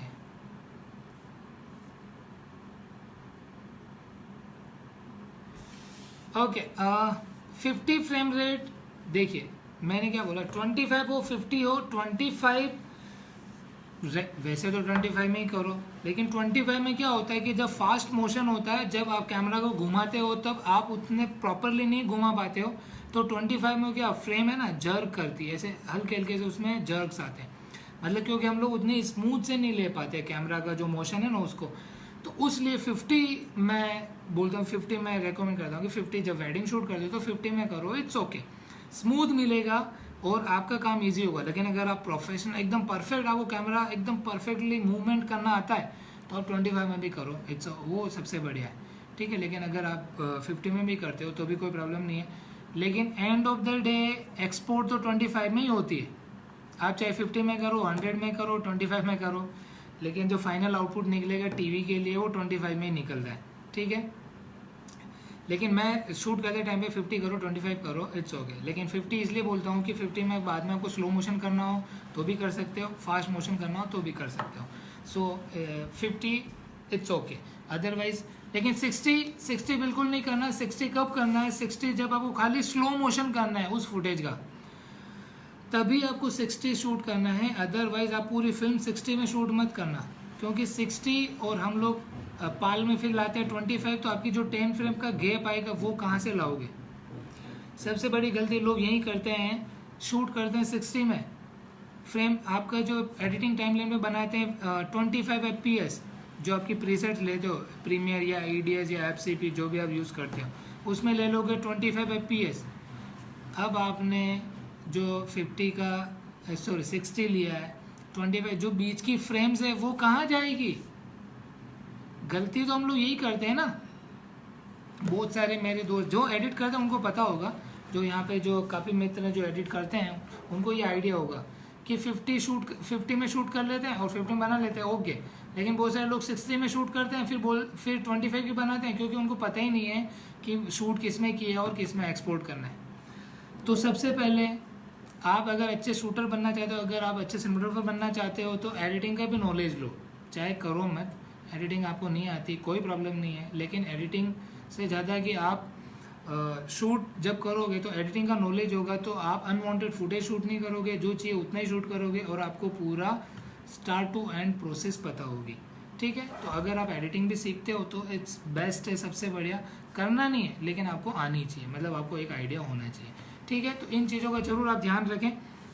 ओके, मैं और कोई क्वेश्चन है तो ले लेता हूँ। मुझे पता है कि बहुत सारे क्वेश्चंस होंगे आपके माइंड में और यहाँ पे बताने में भी मेरे को बहुत सारा टाइम चाहिए। अगर हर चीज़ को हम लोग डिटेल और एक्सप्लेन करने जाऊँगा तो बहुत सारा टाइम हो जाएगा। सो मैं चाहता हूँ कि जितना हो सके मैं आपको बताऊँ, लेकिन टाइम का भी लिमिटेशन उस हिसाब से मुझे देखना पड़ेगा। प्रमोद जी, सहज प्रमोद जी, आप बहुत सारी वर्कशॉप्स होती है, बहुत सारे मेंटोर्स हैं, मेरी भी वर्कशॉप्स होती है, तो आप यूट्यूब पे जाके मुझे फाइंड कर सकते हो। मेरा वेबसाइट है रेन आर्ट्स फिल्म स्कूल, वहाँ पे भी आप देख सकते हैं, वहाँ पे वर्कशॉप्स होती रहती है। और हम लोगों का ऑनलाइन भी चलते हैं, लेकिन ऑनलाइन मैं ज़्यादातर ये बोलता हूँ ऑनलाइन में सीखना बहुत टफ हो जाता है। जैसे अभी भी मैं यहाँ पे बोल रहा हूँ तो बहुत सारी चीज़ें स्किप हो जाती है, बहुत सारी माइंड से निकल जाती है।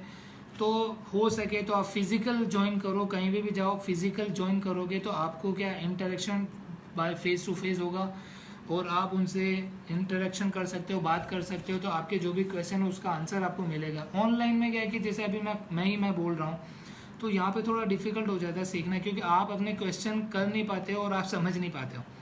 सो मेरा यही कंसर्न है कि अगर आप कहीं भी जाओ तो फिज़िकल सीखो, किसी के भी पास जाओ, चाहे मेरे पास भी आते हो तो भी कोई प्रॉब्लम नहीं, और अगर कहीं भी जाते हो तो फिज़िकल थोड़ा क्या है कि आपको वहाँ हैंड्स ऑन मिलेगा, मतलब सामने जो होगा। और पर्सनल क्लासेस आप ज़्यादा करो तो थोड़ा बढ़िया है अपने काम को इम्प्रूव करने के लिए। ठीक है, ओके, यहाँ हम लोग आ जाते हैं। ये जतिन जी का एक और क्वेश्चन है कि पिक्चर प्रोफाइल कौन से बेटर है। ये देखिए, अभी यहाँ पे अगर हम लोग अलग अलग कैमराज यूज़ करते हैं, जैसे कोई सोनी यूज़ करता है, कोई कैनन यूज़ करता है, कोई फ्यूजी यूज़ करता है, बहुत सारे कैमराज अलग अलग डिफरेंट कैमराज और ब्रांड्स हैं, अलग अलग यूज़ करते हैं। तो पिक्चर प्रोफाइल वीडियो के लिए जो बनानी है, देखो अब इसमें क्या पिक्चर प्रोफाइल एक तो रेडीमेड होती है जिसको हम लोग लॉग बोलते हैं, लॉग फॉर्मेट। ठीक है, लॉग फॉर्मेट में शूट करने से बेटर है कि आप अपनी खुद की पिक्चर स्टाइल बना लो। तो पिक्चर स्टाइल बनाना मैं आपको यहाँ पे सिखा देता हूँ कि पिक्चर स्टाइल आप कौन सी बनाएंगे। ठीक है, तो आप पेन और कॉपी हो तो लिख लीजिए, अदरवाइज कोई बात नहीं। Sony, Canon, Panasonic, Nikon, everything, हर कैमरा में ये प्रोफाइल चलती है। ठीक है, इसमें क्या हल्के फुल्के कलर रहते हैं, लेकिन कलर ग्रेडिंग में आप कलर निकाल सकते हो। ठीक है, तो ये पिक्चर प्रोफाइल बनाना मैं आपको सिखा देता हूँ। सबसे पहले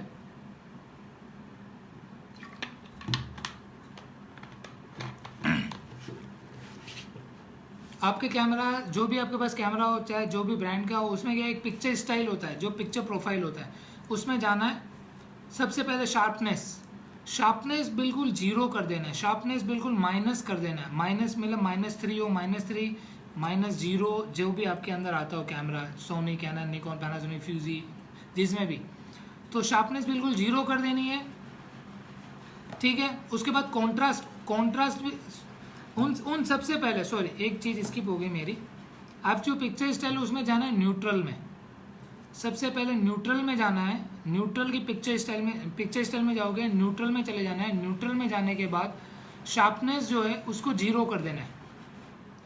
-3 मतलब बिल्कुल -3 हो, -0, अलग अलग कैमरा में अलग अलग है। सो मैं पर्टिकुलर किसी कैमरा का नहीं बनाऊंगा। सोनी में तो -3 चले जाओ, कैनन है तो -3 चले जाओ, फ्यूजी है तो -3 चले जाओ, कैनन है तो 0 चले जाओ, ऐसा। ठीक है, तो ये चले गए। उसी तरह से कॉन्ट्रास्ट को भी -3 कर देना है।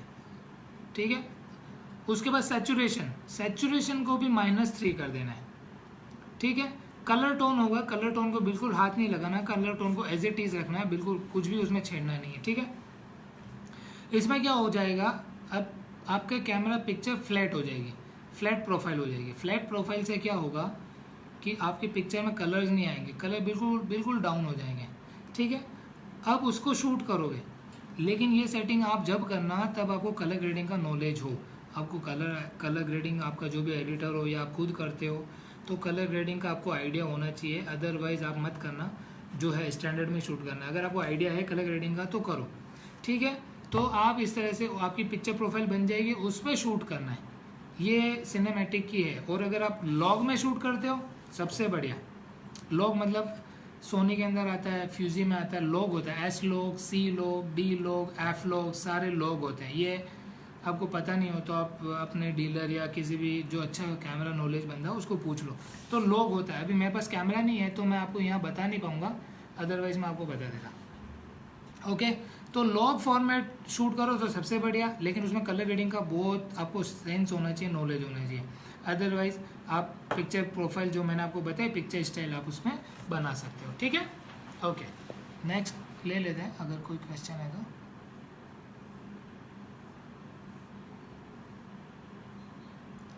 यस, बेस्ट पिक्चर प्रोफाइल मैंने जैसे आपको बताई थी अभी, ओके। यहाँ पे नवनीत जी का एक क्वेश्चन है, वीडियो लाइट में फ्लिकर आता है, किस एफपीएस पे शटर स्पीड करें, बट लाइट का भी ध्यान रखना अकॉर्डिंग 6D Mark II। देखिए अभी बहुत सारी बार क्या होता है कि हमारी लाइट्स, जो हमारी लाइट होती है डोमेस्टिक लाइट जो भी हमारी, और हमारे जो कैमरा का शटर होता है, इन दोनों लाइट्स के हर्ट्स मैच नहीं होते हैं। मतलब हमारा जो कैमरा 50 शटर या 100 शटर इस पर शूट करता है और वो लाइट होती है 60 हर्ट्स की, जो भी आपके जो भी पार लाइट्स या जो भी लगाते हैं तो उसमें फ्लिकर्स आते हैं। तो पहले तो मैं आपको बता दूं कि क्या शटर स्पीड रखनी है, तो नहीं आए वो ठीक है। और इसका जो आता है क्यों, वो भी मैं रीज़न बताता हूँ।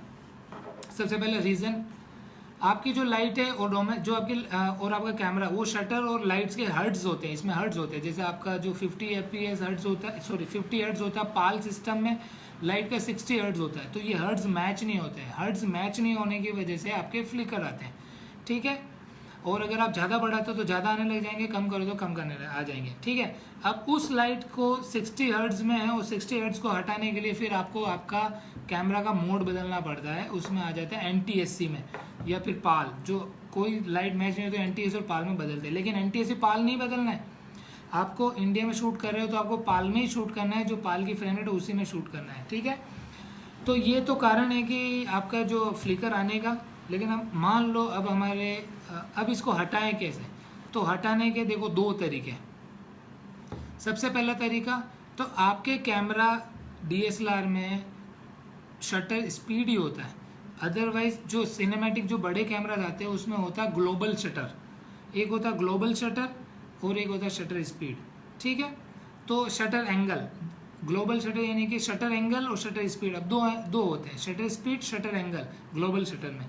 तो शटर एंगल क्या करता है, स्पीड नहीं होती उसमें, एंगल्स होते हैं। तो आपकी कोई भी लाइट लगाई हो उसमें फ्लिकर आएंगे नहीं, लेकिन शटर एंगल आपके कैमरा में आता नहीं है, DSLR में नहीं आता है। जब कैनन हो, पैनासोनिक हो, इसमें शटर एंगल नहीं आता है, इसकी वजह से फ्लिकर आते हैं, ठीक है। अब हमारे पास कैमरा ये है तो क्या करें, तो अब इसमें क्या करना है, आपकी जो शटर स्पीड है 3 शटर स्पीड मैच करो, अगर उसमें हो गया तो हो गया, अदरवाइज नहीं होगा। तो सबसे पहली शटर स्पीड है 30, दूसरी है 50 और 30 तीसरी है 100, हाँ वही 100। तो आप इन तीनों के बीच में रखते हो तो तीनों में किसी में आएगा नहीं, और अगर आता है तो फिर उसका फिर कुछ नहीं हो सकता, क्योंकि वो उसके हर्ट्ज मैच नहीं हो रहे हैं, ठीक है। तो ये चीज़ आप ध्यान रखो, या तो 30, 50, 100 इन तीनों के बीच में रखोगे तो शायद नहीं आएंगे, क्योंकि मैं कभी कभी शूट करता हूँ तो मेरे DSLRs में आते हैं, तो मैं ये चेंज कर लेता हूँ, ठीक है। या फिर उस लाइट की एक उसको अवॉइड करता हूँ, जहाँ से शूट कर रहा हूँ उसको थोड़ा अवॉइड करके साइड से शूट करता हूँ या कुछ चेंज करता हूँ, ठीक है। तो ये चीज़ें हैं शटर में फ्लिकर आने के, जो मैंने देखो क्यों आते हैं, और नहीं आने के लिए आपको कौन सा कैमरा यूज़ करना है, अगर वो कैमरा नहीं है तो क्या शटर रखनी, ये आपको तीनों बताया, ठीक है। और मैं इसमें चेक कर लेता हूँ, फ्लिकर का मैंने बताया आपको। नमस्कार, दीपक जी का एक क्वेश्चन है, एफपीएस और फुल फ्रेम की क्वालिटी में क्या फ़र्क है। देखिए, सेंसर छोटा नहीं वजह से खाली लाइट आपको कम मिलती है। अगर आपके पास लाइट इनफ है तो फिर आपकी क्वालिटी में कोई फ़र्क नहीं होगा, क्योंकि बड़े आप जो अगर रेड एरी या रेड की बात करते हैं, रेड कैमरा में भी आपका माइक्रो फोर थर्ड आता है और एफपीएससी आता है। आपका ब्लैक मैजिक कैमरा ले लो तो भी उसमें एफपीएससी आता है और माइक्रो फोर थर्ड आता है। तो फुल फ्रेम की क्वालिटी आपके लेंस और लाइट पे डिपेंड करता है। क्वालिटी जो है आपकी लेंस और आपके जो लाइट पे और आपका जो कैमरा कैप्चर कर रहा है कितने हायर बीट रेट पे कैप्चर कर रहा है। अब मैं फ्यूजी की बात करूं तो फ्यूजी X-T3 एफपीएससी होने के बाद भी उसमें इतनी अच्छी क्वालिटी आती है क्योंकि उसमें वो हायर बीट रेट पे शूट करता है, ठीक है। और मैं उसमें लेंस लगा लेता हूँ 50 का 1.2 या 1.4 और लाइट मेरे को मिल जाती है अच्छी, तो बस। और अगर मैं पैनासोनिक की बात करूँ तो पैनासोनिक में चले जाओ तो आपका माइक्रो, ठीक है। तो इस तरह से मतलब आप समझ लो कि एफपीएससी हो चाहे फुल फ्रेम हो तो उसमें लेंस आपका कितना हायर एमबीपीएस पे शूट करता है कैमरा, वो और लाइट तीनों चीज़ें इफेक्ट करती है, ठीक है। अगर ये तीनों परफेक्ट है तो आप चाहे माइक्रो फोर थर्ड में करो, एफपीएससी में करो और या फुल फ्रेम में करो, ठीक है। Okay, yes. आगे अभी थोड़ा टाइम कम रह गया है। आप फ्लिकर रोकने के लिए शटर एफपीएस नहीं, शटर का ही आपको मेंटेन करना है जैसे मैंने आपको बताया। ओके, कभी कभी लाइटिंग की वजह से एफपीएस डाउन करना पड़ता है। नहीं, लाइटिंग की वजह से एफपीएस का कोई लेना देना नहीं, आप शटर का है उसमें। आप पवन जी, अग्निहोत्री जी बात कर रहे हैं तो कभी कभी लाइटिंग की वजह से एफपीएस डाउन करना पड़ेगा। नहीं, एफपीएस आप एज इट इज़ आपको जो भी रखना है, मैंने बोला ना पाल में शूट करना है 25-50 एफपीएस या जो भी आपका रखना है वो रख सकते हो। तो उसमें फ्रेम रेट को, शटर को कम ज़्यादा करना पड़ता है, इसको आपको फ्रेम्स को ज़्यादा नहीं करना पड़ता है, ठीक है। ओके ओके ओके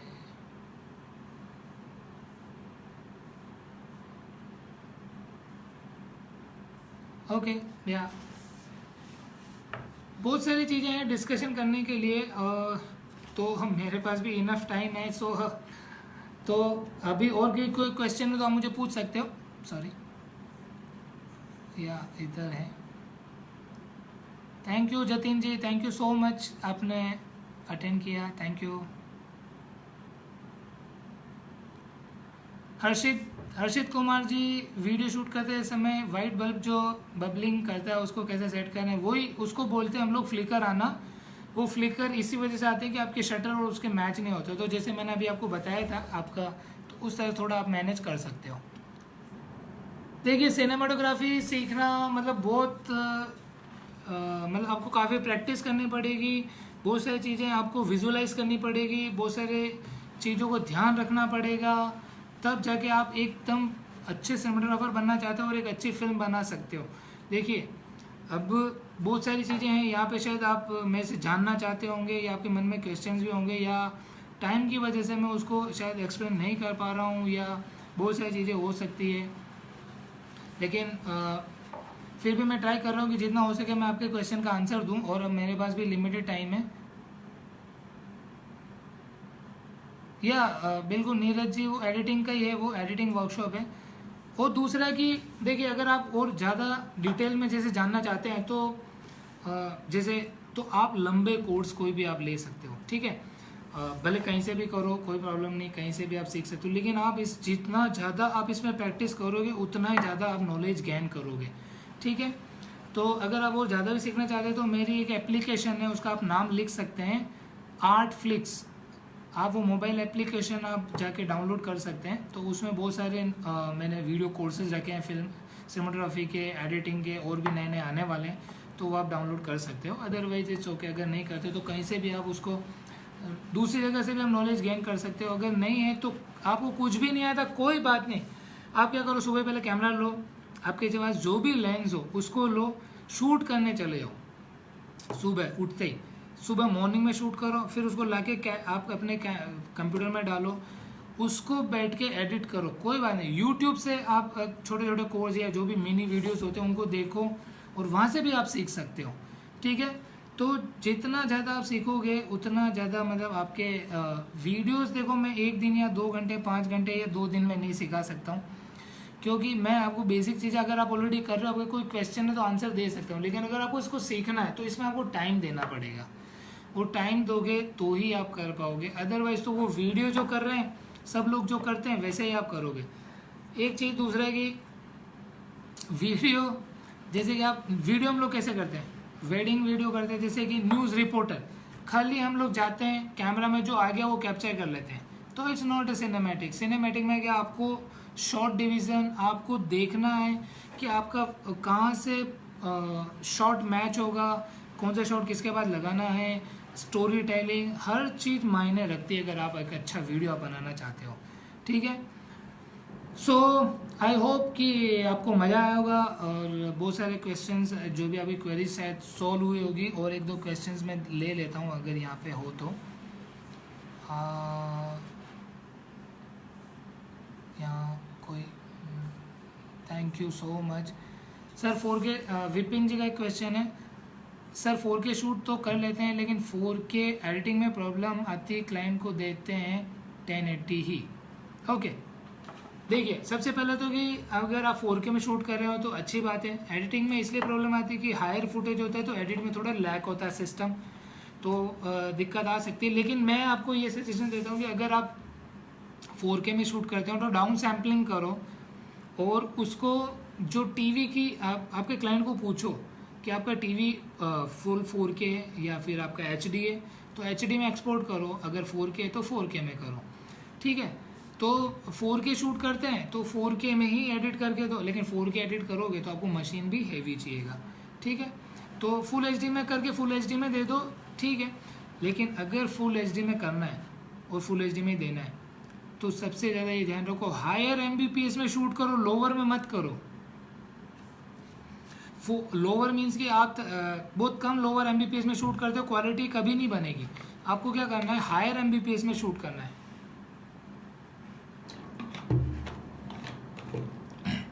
बोलते बोलते गला दुखने लग जाता है, इसलिए पानी पीना पड़ता है। ओके, सो बस आप वही है कि हायर MBPS में शूट करोगे तो आप अच्छे से क्वालिटी दे पाओगे। ओके, या वाइट बैलेंस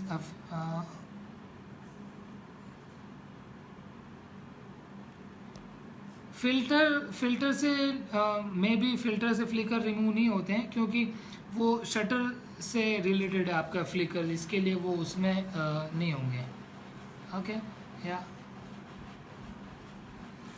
ओके, और अगर आपको कोई भी क्वेश्चन हो, कोई भी ऐसा रहे अगर, तो आप मुझे व्हाट्सएप नहीं, आप मेरे नंबर लिख लीजिए, उस पर व्हाट्सएप कर सकते हैं। और अगर आप वर्कशॉप के बारे में डिटेल में जानना चाहें, जो मेरी वर्कशॉप्स यहाँ फिजिकल वर्कशॉप्स होती है अहमदाबाद और भी कहीं कहीं पे होती रहती है। अभी जैसे रिसेंटली मैं गया जी भी गया था, आपके जो बिहार में है, वहाँ पे भी किया था। फिर मेरा 10 दिन का टूर था, उसमें पूरा वर्कशॉप्स किए थे मैंने अलग अलग सिटीज़ में। सो ऐसा वर्कशॉप्स आते रहते हैं, तो आप मेरा नंबर नोट कर लीजिए, उस पर आप कुछ भी क्वेरीज रही तो आप वो पूछ सकते हो, वर्कशॉप रिलेटेड या फिर जो भी कुछ भी है तो ठीक है। और या मेरे पेज पे भी आप जा सकते हैं, अनिल भावसार करके जो फेसबुक पे, वहाँ पे भी सारी डिटेल आपको मिल जाएगी, मोबाइल नंबर भी वहाँ पे है, मेरे ऑफिस नंबर, तो वहाँ पे भी आप कांटेक्ट कर सकते हैं। और इंस्टाग्राम और यूट्यूब ऑलरेडी मैं हूँ ही अनिल भावसार के नाम से, तो वहाँ पे मैं कुछ वीडियोज़ रखता रहता हूँ, सो वो भी आप देख के एंजॉय कर सकते हैं।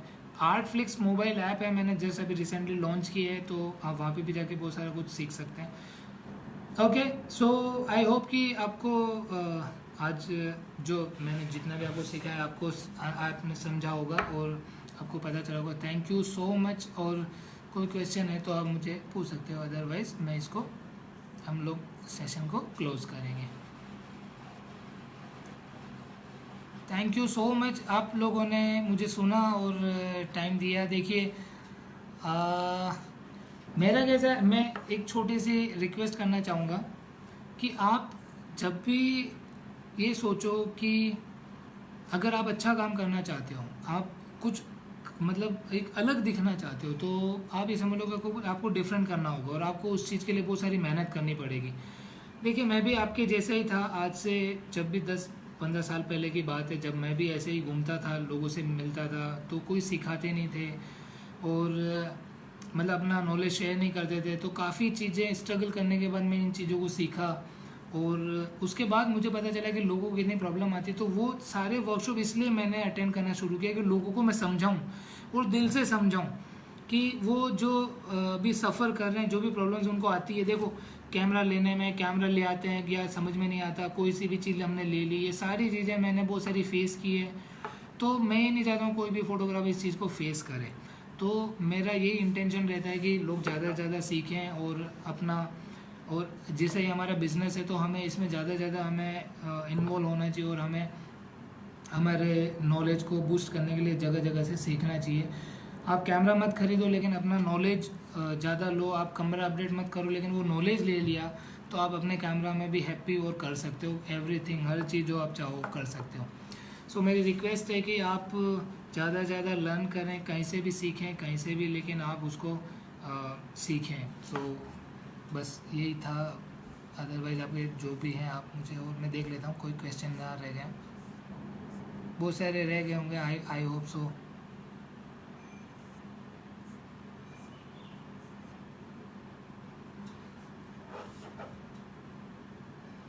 Thank you Annu ji, thank you so much आपके अप्रिसिएशन के लिए, और थैंक यू सो मच आप लोगों ने आज एक जो जितना भी टाइम मैंने दिया, 1 घंटा, मेरी कुछ मीटिंग्स हैं तो मैं वहाँ अभी लीव करना चाहूँगा वर्कशॉप्स। एंड आपके जो भी हैं तो आप मुझे फेसबुक पे भी मैसेज कर सकते हो। I hope as soon as possible जब भी मैं फ्री होऊंगा तो उनके आंसर दे पाऊँगा। कोई भी आपके रहें तो आप मुझे फॉलो कर सकते हो और हम लोग जल्दी प्लान करेंगे फिजिकल वर्कशॉप्स के आपके उत्तर प्रदेश में जो भी मेजर सिटीज़ है वहाँ पे, तो कि आप अपने बिजनेस को कैसे बूस्ट करें और क्वालिटी जो देना चाहते हैं, जो लोग अच्छा सीखना चाहते हैं, रियली जो अच्छा करना चाहते हैं, तो वो आके वो वर्कशॉप्स अटेंड कर सकते हैं। जैसे अभी मेरी जो आपके एसोसिएशन फोटोग्राफर एसोसिएशन से जो मेरे मित्र हैं, मैं उनसे डिस्कस करूँगा इसके बारे में। और हम लोग कुछ जब भी ये लॉकडाउन हट जाएगा और जब नॉर्मल हो जाएगा तब हम लोग अच्छे से प्लान करेंगे और जितना हो सके हम आपको बिजनेस ग्रो और अपने करियर को ग्रो करने के लिए नॉलेज मैं आपको दूंगा, क्योंकि इस फील्ड में बहुत सारी रिक्वायरमेंट है। अभी बाज़ार में बहुत सारा इसका मार्केट है। वीडियोस जो अभी अगर आप करते हो तो add film, commercial, travel film, बहुत सारे रिक्वायरमेंट्स बाज़ार में बढ़ गई है। सो आप जुड़े रहिए और बहुत सारी चीज़ें मैं आपको और भी शेयर करूंगा। और आई होप कि अभी कभी टाइम मिला तो ज़रूर मैं और ज़्यादा टाइम लेके आऊँगा और थोड़ा हम लोग पर्सनल वर्कशॉप्स करेंगे जिसमें जूम पे कुछ लिमिटेड पार्टिसिपेंट्स को लेके जब 5-6 घंटे का लेंगे तो आपसे इंटरेक्शन कर पाएंगे, आपके क्वेश्चन का प्रॉपर आंसर दे पाएंगे। तो मैं आपके जो एसोसिएशन मेंबर्स हैं, जो आपके सर, जो उनसे मैं एक बार डिस्कस करूँगा। तो हम लोग सोचेंगे एक जूम पे प्लेटफॉर्म पे लेके आएँ जो लिमिटेड लोगों का हो, तो आप वहाँ पे जो रियली इंटरेस्टेड लोग हैं, जिनको रियली सीखना है, फेसबुक या ओपन प्लेटफॉर्म में कोई भी जुड़ जाता है और कोई भी क्वेश्चंस ऐसे रहते हैं, लेकिन जूम जो प्लेटफॉर्म होगा वो प्राइवेट रहेगा। तो मैं उनसे बात करूंगा कि आई होप कि हम लोग उस पर जुड़ें और आपको ज़्यादा से ज़्यादा नॉलेज शेयर कर सकूँ। Okay, thank you so much, आप लोग जुड़े और आपने जो भी आपका टाइम, कीमती टाइम मुझे दिया और आपने मुझे सुना, थैंक यू सो मच। और कुछ भी रहे तो आप मुझे फेसबुक, इंस्टाग्राम, यूट्यूब पर आप मैसेज कर सकते हैं, फॉलो कर सकते हैं। Thank you so much.